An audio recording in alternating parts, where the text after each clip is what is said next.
Bom dia a todos, todas, todes. Eu sou a Aline Rosa, eu trabalho na área de programas do GIF, estou como assessora de articulação e, em especial, nessa mesa, a gente vai falar sobre o ecossistema do Ceará como um todo, mas aqui em Fortaleza a gente tem mobilizado há mais de um ano uma rede, que é a RI Ceará, que é a rede de investidores sociais. Então, a gente tem 2 representantes da coordenação desse grupo, que vai poder, enfim, falar mais sobre essa experiência de ter uma rede de investidores aqui no Ceará. Mas eu estou muito feliz porque, de alguma forma, eu estou lá no GIF apoiando nessa articulação dessa rede, e é muito especial poder abrir e, enfim, poder saber que vocês vão conhecer um pouquinho mais do que a gente tem feito por aqui. Bom, dando início ao painel, o nome oficial é o Estado da Arte da Filantropia e Ecossistema de Impacto no Ceará. São as fortalezas e os desafios, né, desse ecossistema. E para compor esse painel, aí eu vou chamando e convidando vocês a subirem aqui no palco. Quem vai mediar essa mesa é o Marcos Tardan. Ele é jornalista no grupo de comunicação O Povo, gerente-geral da Fundação Demócrito Rocha e é um dos coordenadores da RI Ceará. Por favor.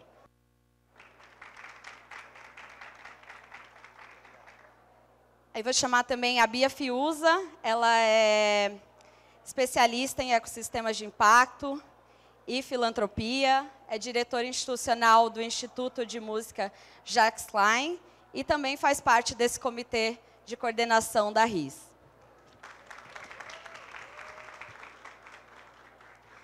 Também gostaria de convidar a Mônica Fernandes, que é empreendedora social e fundadora do Empoderarte.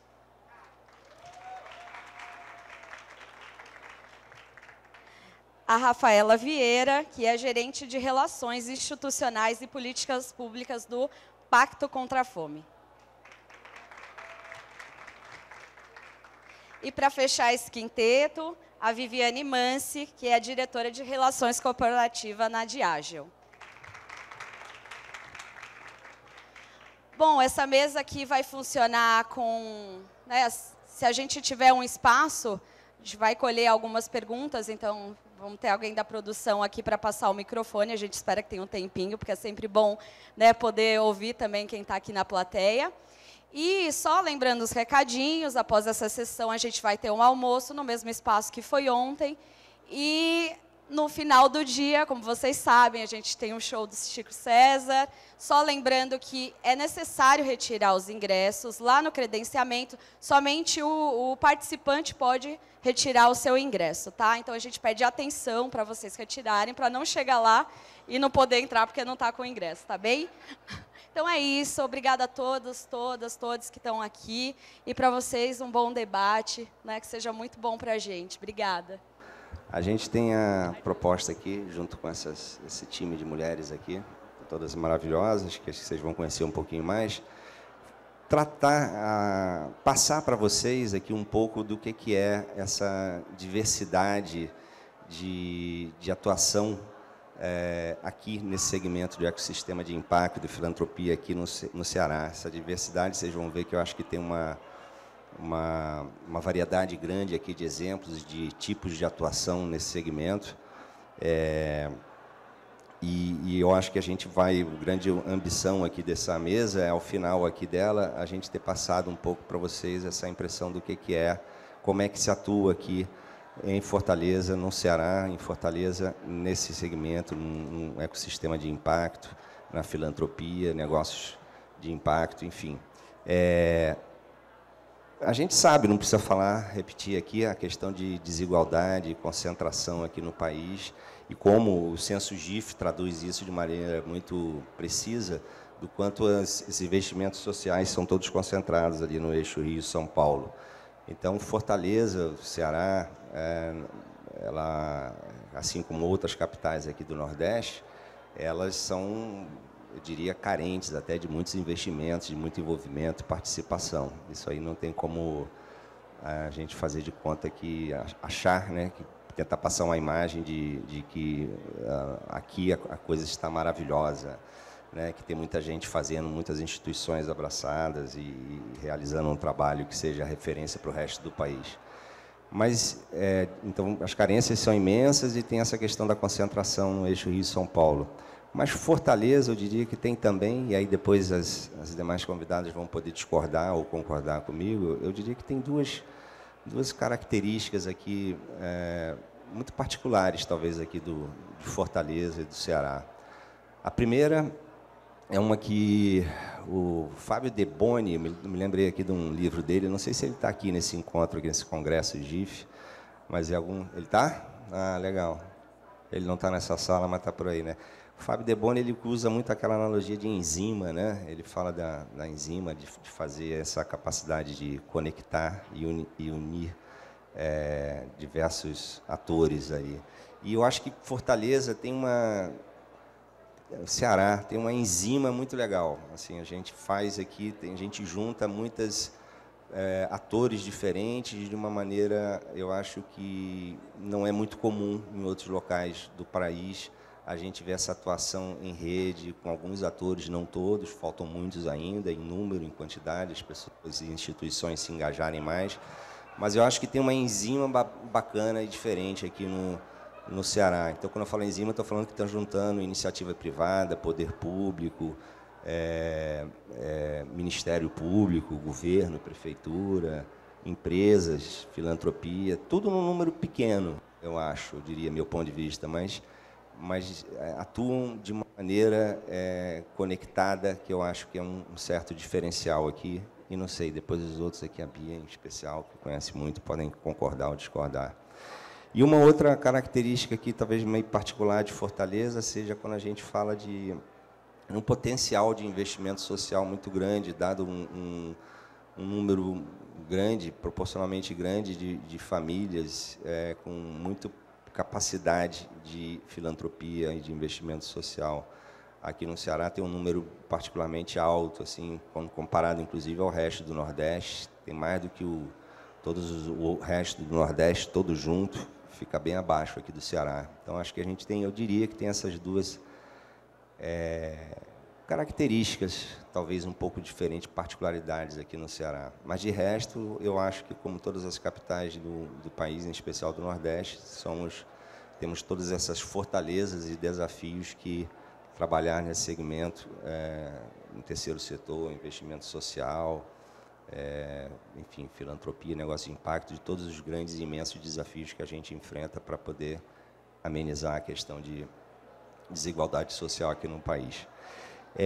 Eu vou falar um pouquinho e aí acho que já entra como exemplo dessa diversidade de atuações aqui no segmento, falar um pouquinho da empresa, do grupo que eu represento aqui. Em seguida, vou passar para as demais convidadas para elas falarem também sobre essas empresas e atuações que são bem diferentes, vocês vão ver.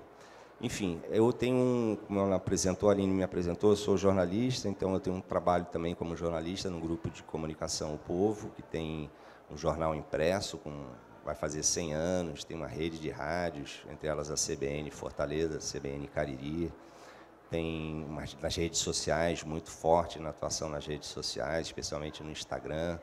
E, enfim, tem esse grupo de comunicação que vai fazer 100 anos e que ele é mantenedor da Fundação Demócrito Rocha, que é uma instituição de direito privado, sem fins lucrativos, que atua muito na área de educação e que já vai fazer 40 anos. Fez, aliás, 40 anos este ano. Tem aqui até uma mesa do lado de fora, para quem não conhece, tem uma mesa ali com alguns dos produtos que a gente fez, em alguns trabalhos da gente, cadernos, cursos à distância, enfim.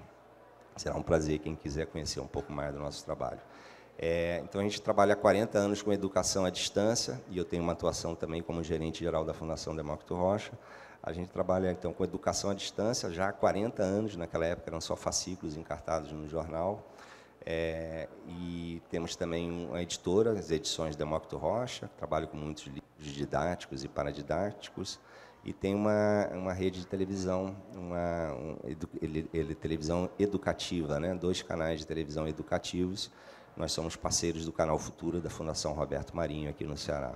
E aí a gente realiza também muitos projetos, ações, iniciativas frequentemente recorrendo a um curso, a uma publicação, a um programa de TV, enfim.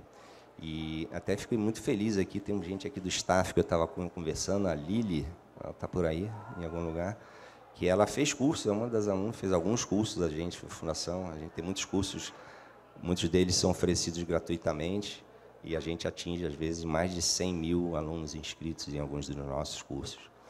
Enfim, e aí a gente atua com muitas parcerias para realizar esses trabalhos, com o governo, prefeitura, Tribunal de Contas, Tribunal de Justiça, Ministério, Unicef, Organização Pan-Americana de Saúde, enfim, por aí vai. E a gente realiza, então, muitos trabalhos. E isso já é, aqui, eu acho que é um diferencial, a gente ter aqui no Ceará uma atuação que nós procuramos ser muito próximos do grupo de comunicação povo, ou seja, nessa atuação do terceiro setor, no investimento social privado, negócio de impacto, o grupo de comunicação povo abraça muito essa causa e a gente tenta fazer muito um trabalho de conscientização, divulgação, valorização, jogar luz e holofotes aqui sobre toda essa temática. E isso acho que já é também um certo diferencial aqui em relação a outras capitais do Nordeste, você ter esse campo, essa atuação com um olhar atento, permanente, crítico de um grupo de comunicação, que ajuda, evidentemente, acredito, a dar essa visibilidade a essa temática.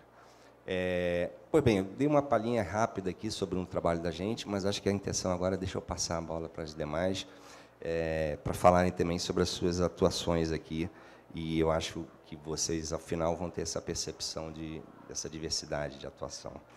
Começando aqui com a Viviane Mansi, do Instituto Diageo. Viviane, você acha que é um exemplo bacana, a Diageo, o Instituto Diageo, é um exemplo de um instituto, né, que tem uma atuação internacional, nacional e também local, né, que vocês compraram aqui, acho que há 15, 20 anos atrás, em torno disso, né, a Ipioca aqui, né, e vocês fazem, então, uma atuação,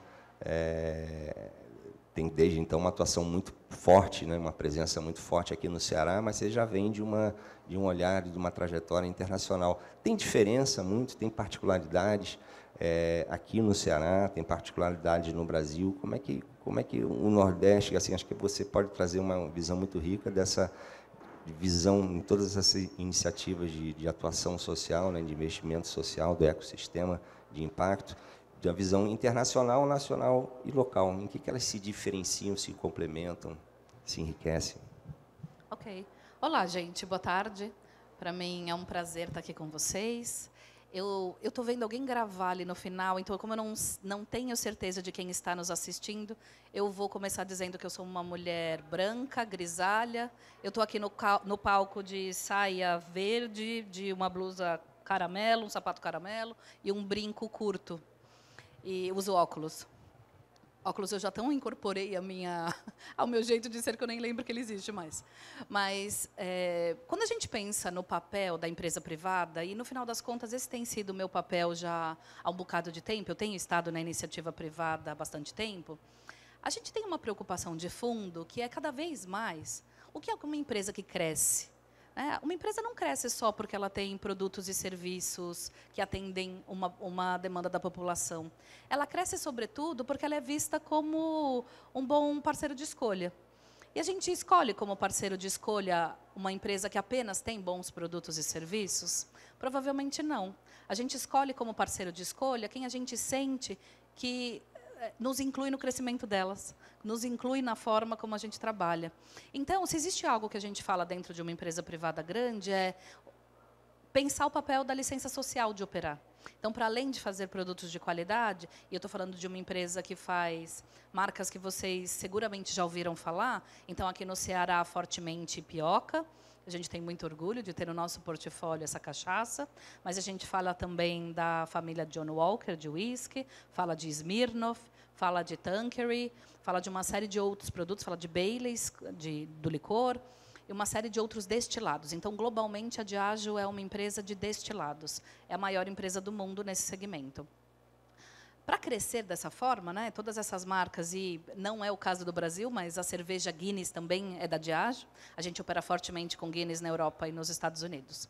Quando a gente pensa sobre o que faz cada comunidade nos querer por perto, é nossa capacidade também de compartilhar valor onde nós estamos. Entendeu que já existe conhecimento de informação sobre o assunto.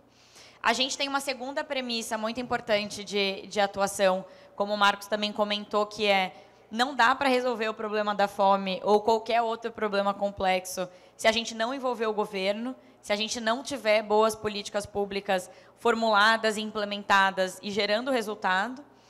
A gente tem uma terceira premissa de atuação, que é: a gente não veio aqui para reinventar a roda. Então, a gente não veio aqui para criar uma solução, entregar e esperar que essa solução seja implementada. Então, tem muita gente fazendo há muito tempo, em muitos lugares diferentes. Então, a gente não está aqui para reinventar a roda, a gente está aqui para entender como que a gente se soma e como que a gente se potencializa. E uma quarta premissa importante de atuação para a gente, muito conectada com as temáticas do GIF esse ano, que é justamente como que a gente dialoga e a gente une essas várias pontas. Então, não é o governo sozinho que vai resolver, não é o setor privado sozinho que vai resolver, a mesma coisa da sociedade civil organizada, mas como que a gente conecta esses vários atores, esses vários setores, esses vários elos, e a gente se potencializa e gera melhores resultados a partir daí. E aí eu chego justamente no tema que é o nosso trabalho aqui no estado do Ceará.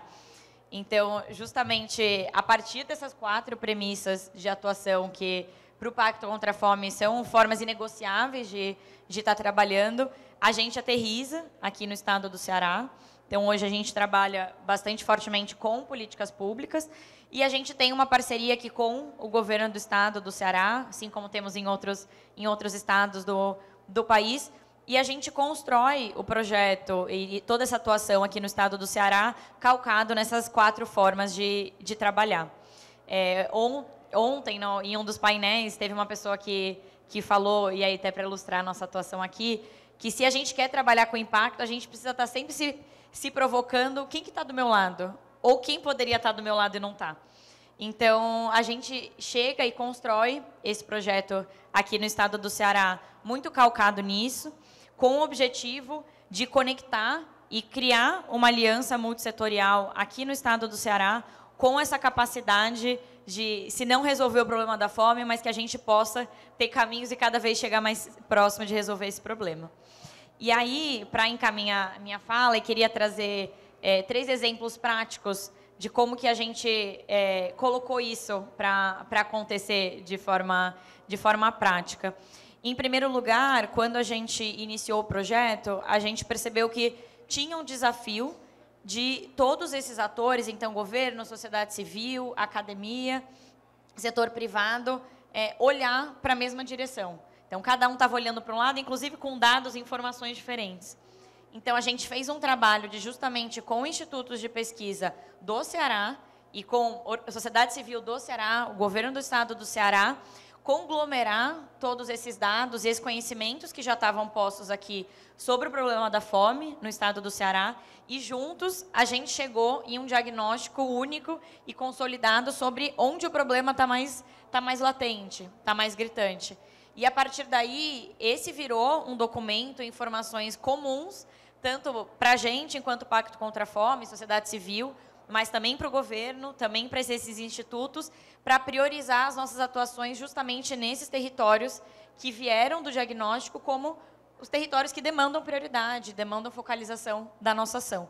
E a gente construiu esse diagnóstico juntos e também estamos focalizando as nossas atuações juntos para esses locais. Um segundo exemplo que eu quero trazer é de como a gente tem atuado aqui. A gente construiu o que a gente chama de fórum, que é um fórum multissetorial, com representantes da filantropia, do setor privado, do governo, da academia, da sociedade civil, onde, mensalmente, a gente se reúne e a gente troca. Em primeiro lugar, a gente apresenta o que está sendo feito aqui, para poder trocar, escutar, ouvir crítica, entender como que a gente pode se ajudar. E, em segundo lugar, e sobretudo, a gente troca o que cada um está fazendo ali. e entende como que a gente pode estar mais perto, como que a gente se ajuda, algo que eu poderia estar fazendo, poderia estar conectando, eu não estou. E, a partir disso, a gente vai criando essa aliança multissetorial para cada vez estar olhando para a mesma direção e estar se somando. E aí, vou chegar no meu último exemplo, e aí encaminho a minha fala. Uma terceira forma que a gente atuou e tem atuado aqui no estado do Ceará, a gente enxergou que tinha um desafio de diálogo muito grande entre o setor privado e governo. Como eu falei, sem políticas públicas a gente não vai resolver esse problema. E a gente percebeu que existia uma vontade muito grande do governo de olhar para a questão do desperdício de alimentos aqui no estado. Ao mesmo tempo, uma vontade muito grande do setor privado de ajudar a solucionar essa questão do desperdício, mas tinha um desafio ali de troca, de uma lei que não era bem implementada, um desafio de entender como que eu implemento aquela lei por parte do setor privado.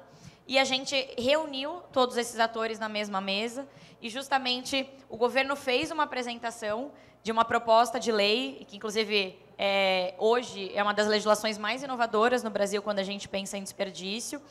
Fez um espaço de escuta do setor privado, da sociedade civil, do que tinha aí ainda de possibilidade de melhoria para aquela legislação. E, ao mesmo tempo, o setor privado sentou na mesa e trouxe as suas dúvidas de como que eu tiro isso do papel do meu lado.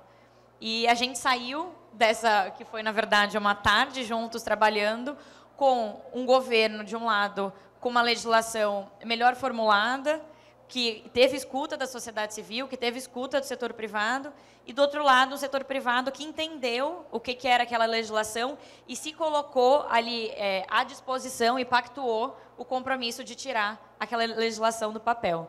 Então, trago esses 3 exemplos, não para apresentar soluções, longe de mim querer trazer qualquer tipo de solução aqui, mas compartilhar uma forma de fazer que, para a gente, tem sido muito rico. Não é fácil, não vamos romantizar o diálogo, porque não é um mar de rosas, mas é importante, e sem ele a gente não vai resolver nenhum problema grande no nosso país. Então, espero que eu tenha conseguido contribuir, deixar faíscas para a gente conseguir estar cada vez mais junto, pensando esses problemas complexos. E, antes de encerrar, eu queria terminar pedindo desculpas, porque eu tenho um voo para São Luís que vai sair agora, e eu estou correndo o risco de perder esse voo, e eu, infelizmente, não vou conseguir ficar até o final do painel. Eu peço imensas desculpas.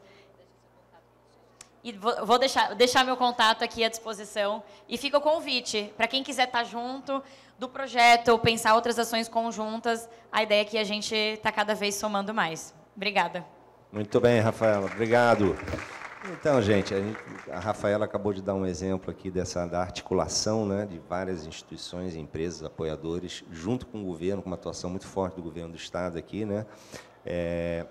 A Viviane deu exemplo, falou aqui sobre o Instituto de Age, que é uma atuação de uma empresa internacional com foco local, atuando no investimento social privado. Eu comecei falando um pouco também sobre como um grupo de comunicação e uma fundação voltada para a educação atuam aqui. E agora eu queria ouvir aqui a Mônica Fernandes Santos, que a Mônica é um exemplo. Na outra sala, vocês devem ter, quem estava acompanhando, tinha o Banco Palmas, né, que era um exemplo de negócio de impacto aqui do Ceará muito grande. Já tem pelo menos, sei lá, tem mais de 25 anos de atuação. E são vários os negócios de impacto aqui no Ceará. E ninguém melhor para falar sobre isso do que a Mônica, que ela é da Empoderarte, né? Mônica, explica para a gente como é que é esse cenário aqui no Ceará, de um negócio de impacto como o seu, começou na periferia, Fortaleza, né? Hoje tem algumas dezenas de municípios para além de Fortaleza. Como é que vem sendo esse crescimento, como é esse ambiente aqui no Ceará, os desafios, os apoios, né? Porque vocês também têm uns tantos apoios e incentivos. Como é que é esse cenário aqui? Você acha que é particularmente fácil de prosperar ou mais difícil do que em outras capitais do Nordeste ou mesmo no eixo Rio e São Paulo? Primeiramente, bom dia, né? Bom dia a todos. Boa tarde para alguns já. Eu costumo chamar as pessoas de poderosas, então, bom dia, boa tarde, poderosos, poderosas e poderoses. Eu me chamo Mônica, sou uma mulher preta. Aliás, você é conhecida como Mônica Poderosa, não é isso? Isso. Muito bem. O pessoal me chama mais de poderosa do que Mônica. Daqui a pouco eu perco essa identidade de Mônica. E aí, eu sou uma mulher preta, de periferia. fruto da filantropia. Eu gostaria de começar falando isso porque eu acho que tem tudo a ver com o GIF. Esse congresso ele reúne muitos filântropos, né? E a gente fala sobre impacto social, sobre impacto ambiental, e eu sou fruto disso. Eu fui uma criança que, dos 2 aos 19 anos, eu vivia numa comunidade das mais perigosas na época, na cidade de Fortaleza, hoje já não é mais. E eu passava a maior parte do tempo na rua, vendo tudo aquilo e vivendo tudo aquilo que uma criança não deve viver nem ver. E foi graças ao trabalho de um projeto social que existia no meu bairro naquela época, e existe até hoje, Projeto Criança Feliz, que era financiado pela Child Fund, do qual, hoje em dia, eu sou membro do conselho da Child Fund Brasil. E aí a gente teve todo esse trabalho e me fez descobrir algumas coisas importantes.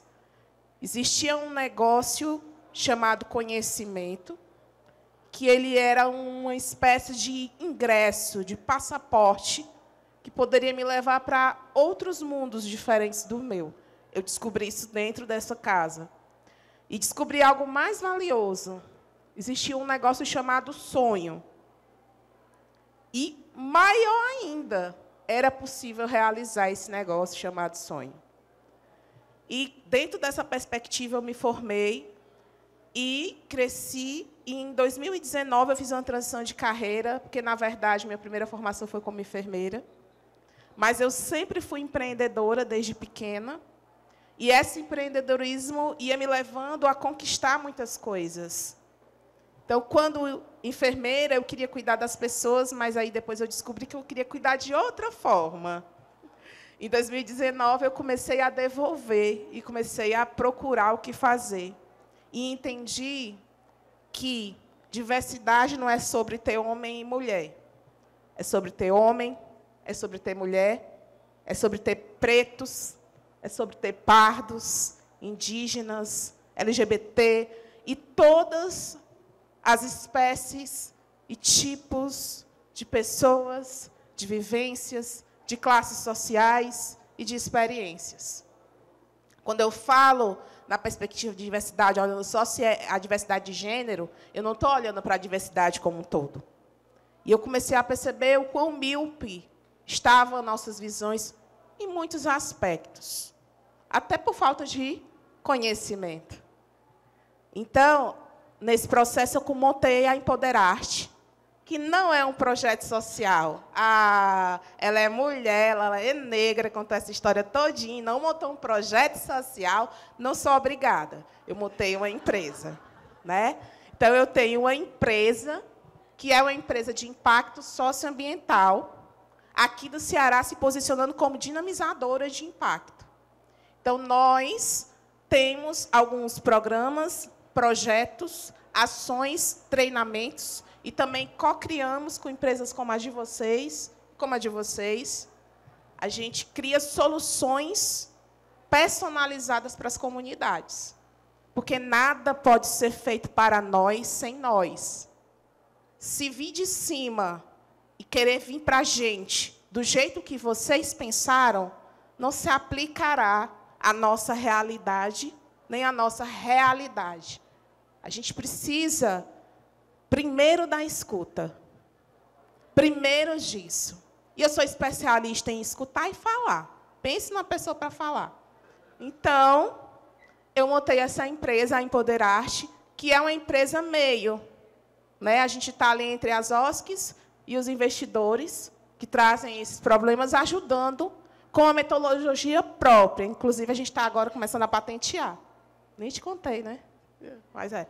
Aí a gente está começando o processo de patente da nossa metodologia, que é uma metodologia socio-interacionista com foco Ubuntu, e que visa a real transformação a partir do que você tem à sua volta e com você. Nós temos 4 anos de empresa, a Empoderarte existe há 4 anos, e é muito desafiador trabalhar sozinha. Porque não dá, gente, para trabalhar sozinha. Então, nessa minha busca, eu me sentia, no começo, uma espécie de ET, porque só eu pensava e achava aquele jeito. Graças a Deus que eu achei os outros ETs aqui do Ceará. Inicialmente, eu conheci Bia. Depois, Bia me apresentou a Somos Um, que tem, né, a Tiziana Rolim como do maior expoente da Somos Um. Depois, eu conheci a Coalizão pelo Impacto, né, que é nacional, e tem algumas pessoas aqui, do qual eu sou conselheira, né, aqui da edição de Fortaleza. E a gente começou a ter espaço, porque eu não sou envolvido diretamente com partidos políticos. Eu sou só uma mulher preta de periferia. E aí eu não tinha espaços e nem portas abertas. E eu percebi isso no dia que eu fui para um evento, há uns 4 anos atrás, não, uns 3 anos atrás, e eu vi uma mulher lá, linda, falando de um programa maravilhoso que ela fazia com jovens. Era um programa tão lindo que eu quis ser aluna daquele programa que ela estava apresentando. E todos aplaudiam. Ela arrecadou uma quantia milionária de captação de recursos por conta daquela fala dela, e ela tinha impactado 30 mulheres. E eu, sentada, não tinha espaço de palco, eu disse, gente, eu sem nenhum centavo, sem apoio, sem fomento, sem empréstimo, sem nada, só com a minha vontade, impactei 2.500 só ano passado. Fiquei, gente, estou fazendo alguma coisa errada. E aí, gente, isso me levou a entrar nesses espaços, graças a Deus que uma pessoa branca, usando seu privilégio em prol do coletivo, que isso precisa acontecer cada vez mais. E, nesse espaço, eu cheguei na coalizão e comecei a acessar. E, minha amiga, não deixa a gente acessar, não, que a gente arrebenta. A gente é assim. Então, a gente acessando, hoje, eu faço parte do coletivo das Pretas do Impacto, que é um movimento nacional que busca dar visibilidade às mulheres negras que são potentes e dar palco e microfone para essas vozes serem ecoadas. Eu também sou ainda do Conselho, sou da Child Fund, estou à frente da Empoderarte e faço parte da comunidade Práticas A Gente Muda, porque ninguém faz nada sozinho. E aqui no Ceará, o fato de nós termos pessoas brancas dispostas a colocar seus privilégios em pauta nos faz ter esse ecossistema mais unido. Essa diferença que vocês falaram é muito disso. E aí, para a gente poder finalizar esse momento de fala, eu quero dizer que, hoje, nós atendemos 6.018 mulheres dentro do estado do Ceará e estamos buscando expandir, mas precisamos desse capital social privado para continuar fazendo o nosso impacto acontecer, porque a moda como a gente faz as coisas é meio no jeito português de ser. É um jeito diferente do que vocês fazem, só que ele tem resultado. A gente faz mensuração de impacto, inclusive, a gente sabe dos impactos diretos que a gente faz dentro das casas, das famílias e das comunidades que são atendidas pelos nossos programas, pelos nossos projetos. Afinal de contas, empreender sem contribuir não faz nem sentido, né? Muito obrigada, e eu passo a palavra aqui para o Marco. Obrigada, gente. Obrigado, Mônica Poderosa. Muito legal a história. Obrigado. Então, está aí um exemplo de um negócio de impacto, um dos tantos, dezenas, eu acho, né, de negócio de impacto bacana de... Diga, falei dezenas de negócio de impacto, acho que você vai me corrigir aí. É para cima, deve ser o botãozinho ali, só para cima. Nós fomos contratados pela Coalizão pelo Impacto de Fortaleza para realizar o mapeamento dos negócios de impacto e seus dinamizadores, em parceria com a Social Brasilis e com o apoio da UFC. E a gente conseguiu mapear 105 negócios de impacto na cidade de Fortaleza. Eu dizendo dezenas. Não? E 36 dinamizadores. A gente não fez, a gente precisa de verba, inclusive, para continuar o mapeamento fazer do estado do Ceará. Nossa coordenadora da coalizão está bem aqui, só esperando vocês.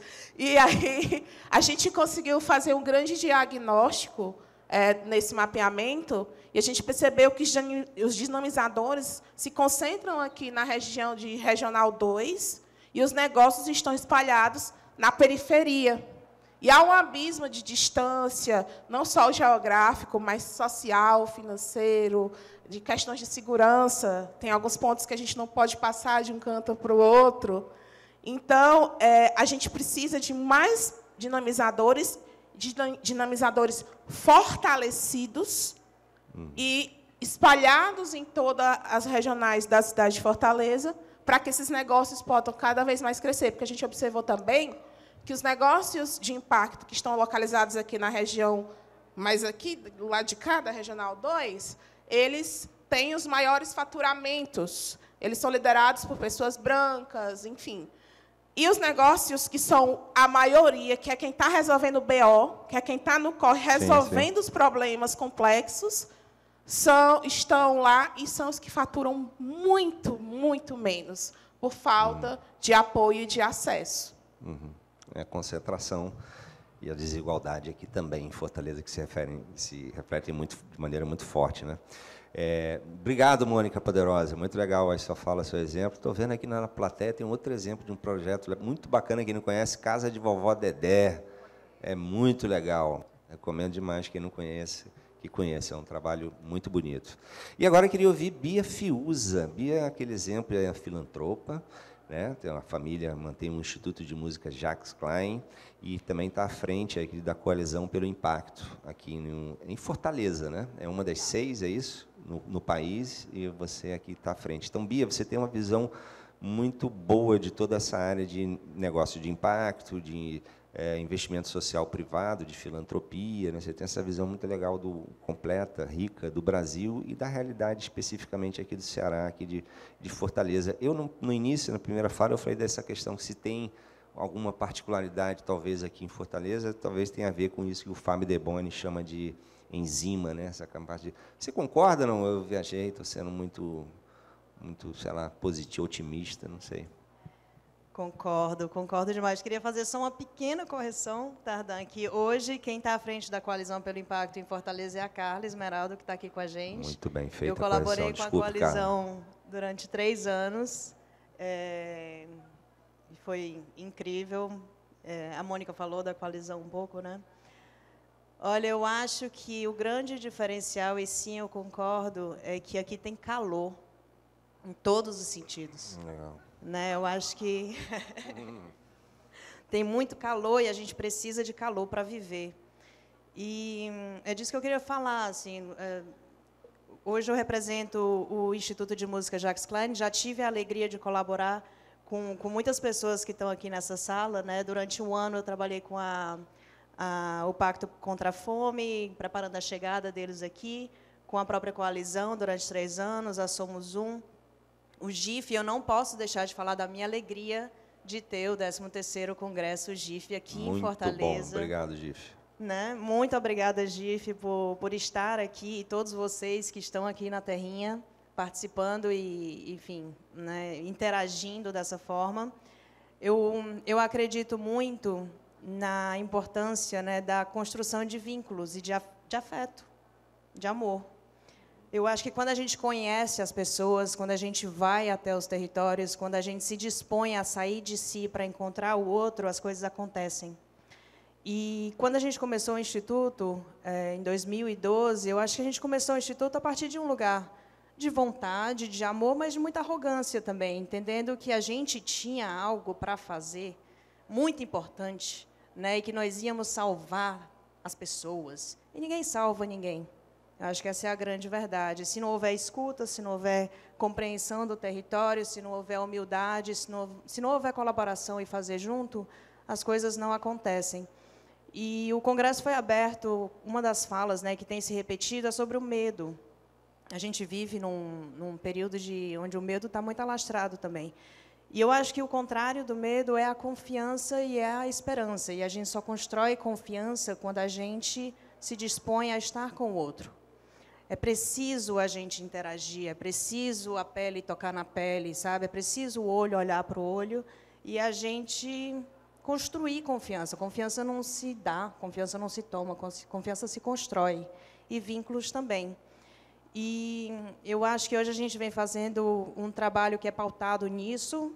Eu acredito que a filantropia familiar, empresarial, né, a filantropia como um todo, tem se colocado e pode se colocar cada vez mais nesse lugar de não ser salvador, mas de parar de atrapalhar todas as desigualdades e todas as dificuldades e desafios que nós temos socialmente no nosso país, de limpar um pouco o terreno para que as coisas floresçam, para que as pessoas possam viver a sua potência, né, para que as coisas sejam possíveis. E eu encerro a minha fala aqui, já porque eu acho que melhor do que eu para falar sobre tudo isso que a gente vem discutindo aqui e o que a filantropia é capaz de fazer é a Ceane. Eu queria chamá-la aqui, por favor, Ceane. Ceane Cristina, que é da equipe do Instituto. Bem-vinda, Ceane. Aliás, mas você pode continuar aqui, viu, Bia? Porque tem uma cadeira, a Rafaela saiu, tem uma cadeira que ela pode sentar aqui. Não, eu vou deixar a Ceane, que a Ceane chegou no Instituto no comecinho, faz parte de tudo, e eu acho que ela pode falar melhor do que eu. Gente, uma boa tarde. Eu acho um desafio muito grande, porque o Instituto tem 12 anos, quase 13, e desses 12, quase 13 anos, eu faço parte há 11 anos. Então, é um desafio muito grande. Há 11 anos, eu subir em palco, estar à frente, apesar de eu gostar muito de estar por trás, subir um palco para falar sem me emocionar. Né? É um processo que eu ainda estou aprendendo, esse controle emocional, porque todos os dias, em 11 anos, existe algo que surge, que nasce, que faz com que a gente não perca essa emoção. São 11 anos, gente. Eu não consigo subir num palco sem passar um pouquinho disso que eu sinto. Então, vamos lá. Eu sou Ceane Cristina. Alguns de vocês podem lembrar de mim. Estive aqui ontem com o nosso grupo de quinteto se apresentando no horário de intervalo pela manhã e à tarde. Então, alguns podem lembrar. Mas eu tenho 30 anos, entrei no Instituto com 19 anos, como auxiliar de serviços gerais, com a proposta assim, de, através desse tempo que eu estava no Instituto, conseguir estudar, para poder ter novos conhecimentos. E entrando no Instituto como auxiliar de serviços gerais, eu não imaginava que lá dentro ia estar adquirindo esse sentimento, esse conhecimento, a ponto de começar a me enxergar em outros espaços. Então, dos pequenos contatos que eu tive com outras pessoas, em conversas, em reuniões, participando de eventos por trás de tudo isso, foram surgindo alguns caminhos que hoje geram em mim o conhecimento de possuir 2 pós-graduações e hoje estar num cargo de assistente de coordenação por trás do Instituto, fazendo isso acontecer de uma forma mais fervorosa. E notando que aquela transformação que aconteceu na minha vida, hoje também acontece na vida de mais de 500 crianças que são contempladas hoje dentro desse projeto. O Instituto hoje está localizado dentro de um dos bairros de vulnerabilidade social, dentro de Fortaleza, para a gente que cresceu pequenininha dentro dessa comunidade e hoje poder ter esse ambiente, né, musical, que a gente sabe que o Instituto ele trabalha com música clássica, música erudita, instrumentos de cordas friccionadas, né, que vocês sabem que não é algo de fácil acesso, não faz parte da nossa realidade, nem como ouvinte, né, muito menos de acesso para ter uma aula dessa. Hoje, as nossas crianças elas têm essa aula de forma gratuita. Muito isso porque existem pessoas que estão lutando para que esses espaços, esses ambientes sejam construídos. Né? Então, poder hoje ouvir de famílias que acreditam que seus filhos podem alcançar novos voos, ouvir das crianças que elas querem ser isso, querem ser aquilo, independente da música, mas surgindo esses sonhos, essas vontades através da música, elas pegando força, pegando para si que elas são pertencentes a isso e que elas vão conseguir, é algo que, para mim, que veio disso, conseguir externalizar isso, plantar a sementinha, que a gente costuma falar que todo mundo que passa lá planta uma sementinha, porque a nossa energia ela vai seguir a intenção. Então, a gente pega todo esse sentimento, toda essa vontade de fazer acontecer, todo esse querer de que as famílias e as crianças elas entendam que elas são capazes, comecem a se tornar realidade. Então, hoje, a gente escuta de familiares, de alunos, uma mãe que chega para a gente e fala: Ceane, meu filho conseguiu comprar uma geladeira para mim, um aluno que está ali ali, através da música, dando um presente, realizando um sonho, que para algumas pessoas é algo tão simples, para a gente faz com que o nosso coração se encha de alegria. Porque é uma comunidade vulnerável, é uma comunidade que muitas vezes é esquecida, mas que existem pessoas querendo fazer e lutando para que aquele poder, aquela potência que está ali dentro seja fortalecida. Então, hoje, a gente percebe que ter pessoas como a Bia, como todas as apresentadas aqui, que estão lutando para que isso acontecer, vai acontecer. O que a gente precisa é que essas barreiras que a gente encontra no caminho, elas sejam destruídas, elas sejam quebradas. E a gente quebra isso através de repassar aquilo que a gente tem de força dentro de uma comunidade, dentro de um projeto como esse. Então, assim, o meu momento de fala agora, para trazer aquilo que a gente vive, toda a força que a gente consegue perceber numa criança que entra com 3 anos de idade para fazer aula de música, no qual consegue, com seus 12, 13 anos, com essa força, com esse incentivo, comprar um instrumento próprio para poder estudar e conseguir sonhar mais ainda, mostra a força que a gente tem quando a gente consegue unir pessoas que querem fazer isso acontecer. E a gente consegue quebrar mais ainda todas essas barreiras quando você se disponibiliza para poder ter acesso a isso e conhecer isso. Então, assim, para quem ainda não conhece o Instituto, né, nós somos o Instituto de Música Jacques Klein. Sigam a gente no Instagram. Sexta-feira, agora, a gente, não sei se eu nem posso, mas eu vou aproveitar para fazer o convite. Sexta-feira, a gente vai estar realizando um concerto ali no Teatro Celina Queiroz, às 20h. Então, quem está programado para voltar para casa só sábado, dá tempo a assistir. Vai ser um prazer receber vocês conosco. Eu falar é encantador. Eu costumo dizer que a gente também encanta, mas você sentir, você estar perto, você ouvir, é algo que encanta, né? Eu comecei aos 19 anos no Instituto como auxiliar de serviços gerais. Hoje faço parte da coordenação, tenho um contato com os alunos diariamente, com as famílias diariamente. E ver que isso está levando, está ganhando uma proporção, que isso pode ser fortalecido mais ainda, nos enche de felicidade. A gente tem sonho, não é mais um sonho da cena, a gente tem um sonho coletivo, a gente tem um sonho junto, a gente quer montar, a gente quer levar tudo aquilo que a gente faz ali para o mundo. E a gente precisa de que mais plantinhas, com mais sementinhas como essa, sejam plantadas. Então, o mundo é pequeno, né? Vamos dizer assim, o mundo é pequeno porque a gente tem que jogar tudo isso para o universo. Então, gente, agradeço muito, né? Confesso que jamais imaginei poder estar assim, porque eu gosto muito de estar por trás das coisas, mas agradeço muito o espaço de fala. Estou disponível também para quem quiser conversar, saber um pouquinho mais do Instituto. Vai ser um prazer receber todos. E, se não der para dar uma passadinha lá durante esses dias, se programem para, numa próxima viagem, nos conhecerem. Eu tenho certeza que vocês sairão de lá um pouquinho diferente. Muito obrigada. Obrigado. Celiane, não é isso? Isso, Ceane. Muito bem, muito obrigado. Muito bacana. Olha, eu mencionei há pouco aqui a Casa de Vovó Dedé, mas estou vendo também, tem a Edisca aqui na plateia, que é um outro projeto maravilhoso aqui no Ceará. Obrigado. Recomendo muito, quem não conhece, que conheça. Obrigado. Então, Instituto de Música Jacques Klein, olha que legal. Gente, fazer as perguntas. Eu tinha dito no início que tinha aquele sistema ali de laptop, mas falhou. Tecnologia, soube aí que tem problema de conexão na internet, então tem um microfone ali.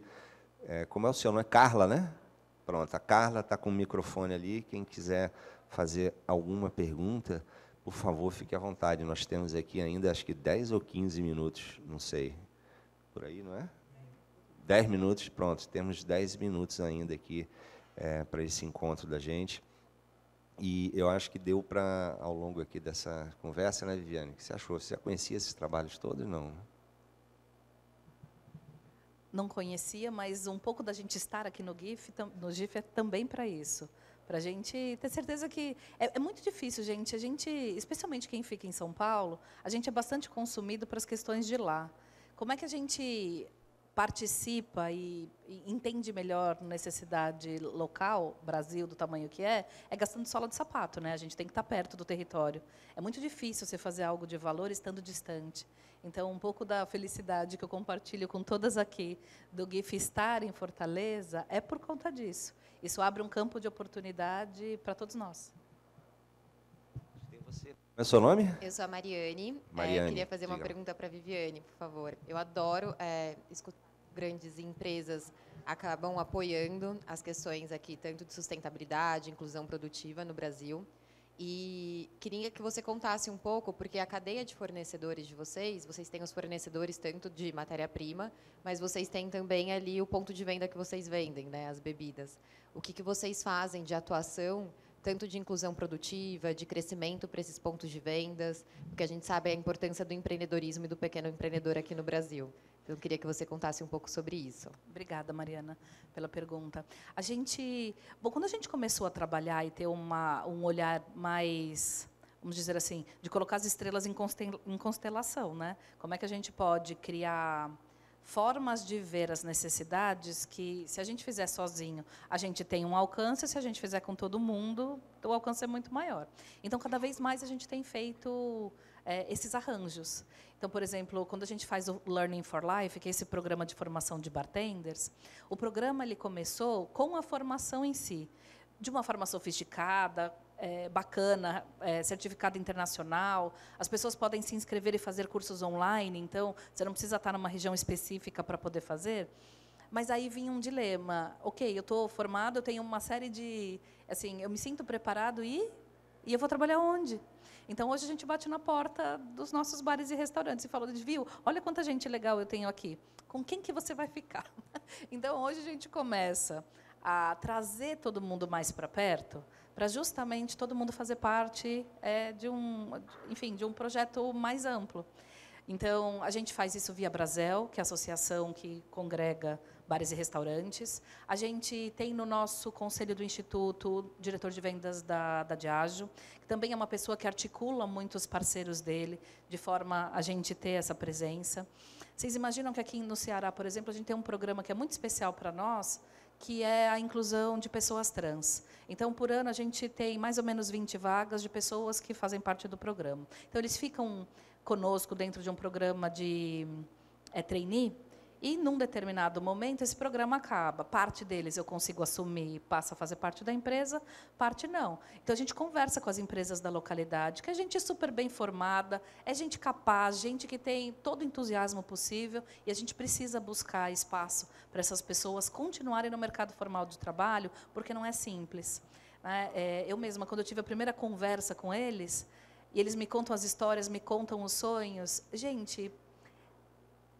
Eu tenho dificuldade de dizer o que eu sinto quando alguém do grupo vira para mim e fala: o meu grande objetivo é viver até os 35 anos.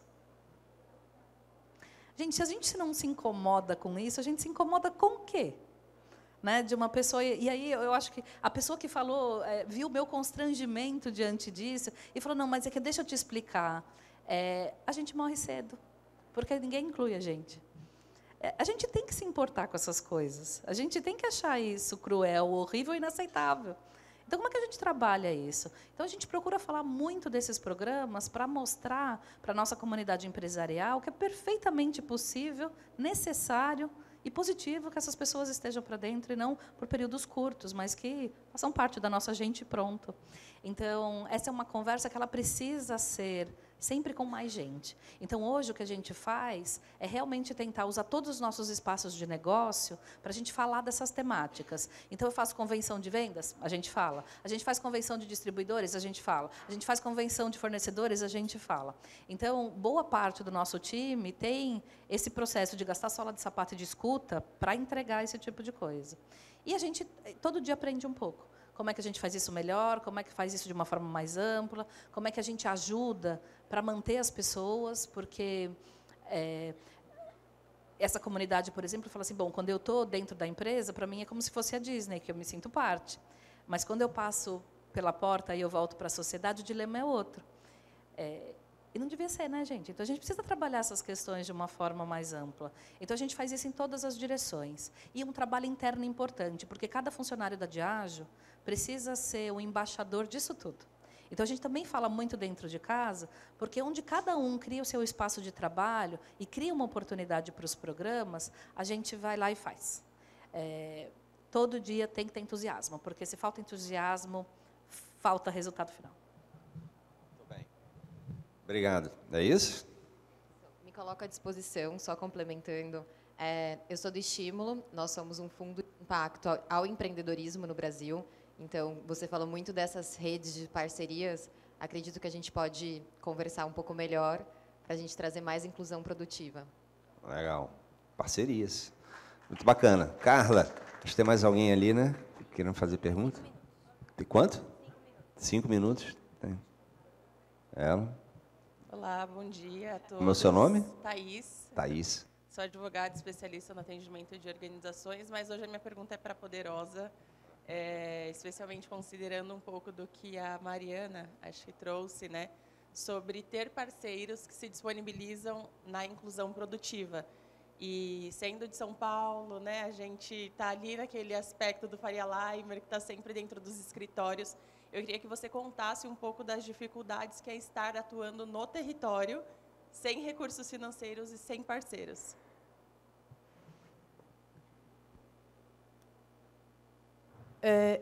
Thaís, obrigada, Poderosa. A maior dificuldade de quem trabalha no social no Brasil é a colonização. Nós somos altamente colonizados em nossas ações e relações. A gente lida de uma maneira... Parece que a gente ainda está vivendo naquele tempo do Brasil colônia, a gente aprendeu lá e não esqueceu e manteve esse costume, a gente coloniza as relações de trabalho, as relações pessoais, a forma como a gente aplica o nosso dinheiro, a forma como a gente cuida do nosso tempo, da nossa família. Preste atenção como é tudo colonizado. Então, o maior desafio dentro dos territórios, porque aí, de acordo com que a pirâmide vai ficando mais baixa, essa colonização, ela se mostra cada vez mais intensa, mais violenta e mais desafiadora. Eu entro em todos os territórios aqui, eu consigo andar em todos os lados aqui do Ceará, porque a gente não está só no Ceará. Nós estamos no Ceará e já começamos a aprender outros estados agora. A gente anda dentro de todos os territórios hoje, aqui em Fortaleza eu consigo entrar em todos, e o que tem ali é violência estrutural, é racismo estrutural, é falta de oportunidade, é violência extrema, falta de acesso a tudo. A gente tem uma questão muito interessante, porque há um saber muito grande no povo, que em sua maioria é negro, né, gente? A gente sabe disso, não preciso nem falar. Há uma sabedoria decolonial e ancestral na nossa forma de lidar com o tempo, de lidar com o dinheiro. É só você imaginar que um pai de família de 5 filhos ganha um salário mínimo e sustenta a casa com isso. Isso aí é de uma sabedoria profunda. E a sociedade tem mania de considerar a sabedoria apenas aquela que tem o formato eurocentrado. E existem outros modos de lidar com o dinheiro. Dinheiro, para a gente, é energia, é ritualístico, né? É axé. Ele precisa circular para a vida se manter. Então, o maior desafio é a colonização de todo. E a gente precisa aprender que quem trabalha, atua, pensa projeto, ação para impacto social, não pode desintegrar o conhecimento mandatório de atuar de maneira mais eficaz nessa área, que é a decolonialidade. Se não entender disso, nunca ouvi nem essa palavra na minha vida, a gente tem um curso sobre isso, mas você pode aprender na internet. Então, é importante a gente ter letramento sobre isso. Eu nasci preta, mas eu consegui aprender sobre o que é ser preto e entender por que tantas coisas só aconteciam comigo e aconteciam do jeito que aconteciam de um dia desse para cá. Tem lá uns 6 anos, 5 anos. A gente trabalha projeto social, pensa, não, é problema social. Não, gente, é problema social, mas, além do social, tem um problema racial, tem um problema de gênero, que, às vezes, não é olhado, não é entendido, é ignorado, é invisibilizado, é dito, inclusive, como ignorância, o que é sabedoria. E, muitas vezes, nós somos explorados em nosso conhecimento.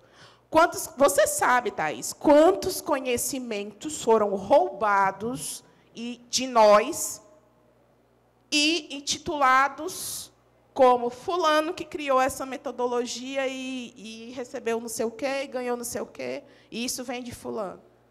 Vocês já ouviram falar de crédito rotativo? Já? Vocês sabem quem criou o crédito rotativo? É uma ritualística Suzu, das pessoas pretas. A gente fazia crédito rotativo muito antes da escravidão chegar no Brasil. Foram lá nas nossas aldeias, nos aldeamentos, copiaram, estudaram, publicaram e colocaram o nome deles. Isso é conhecimento que a gente não tem nas escolas. É difícil da gente entender aquilo que a gente não sabe. Então, gente, esse desafio maior e a nossa grande luta, todos os programas da Empoderaste trabalham a decolonialidade. A gente tem várias ações, a gente trabalha a pessoa para só depois trabalhar a geração de renda e as outras ações. E é mandatório, todas as empresas deveriam trabalhar isso. Todas as pessoas que se colocam à disposição do outro deveriam estudar e saber sobre isso. Porque não faz sentido dissociar a decolonialidade da ação social e do impacto que se quer ter na transformação de realidades. Obrigada. Muito obrigado, Poderosa. Tem tempo ainda? Ela tem uma pergunta aqui. Diga. Uma última pergunta, Carla. Não? Ela está aqui. Ela tá... Rapidinho. Diga lá. Ela está querendo fazer uma última pergunta. Pode ser a Aline. Só aqui.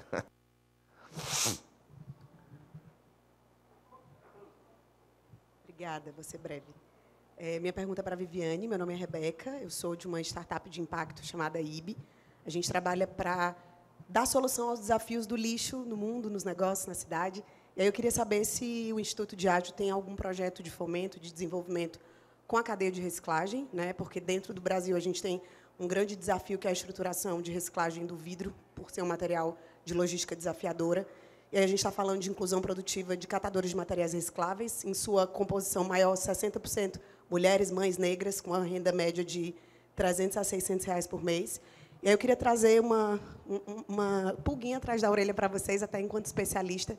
Eu encontro muito, né, trabalho com vários grupos no Brasil, diversas garrafas de vocês sendo comercializadas a um preço interessante para o catador, mas que as indústrias não chegam junto desenvolvendo programas e eles vendem para o mercado paralelo para fazer produtos piratas. E isso é péssimo para o mercado de vocês, né? Então, entender se vocês já têm algum trabalho nesse sentido, e se não, a gente pode conversar.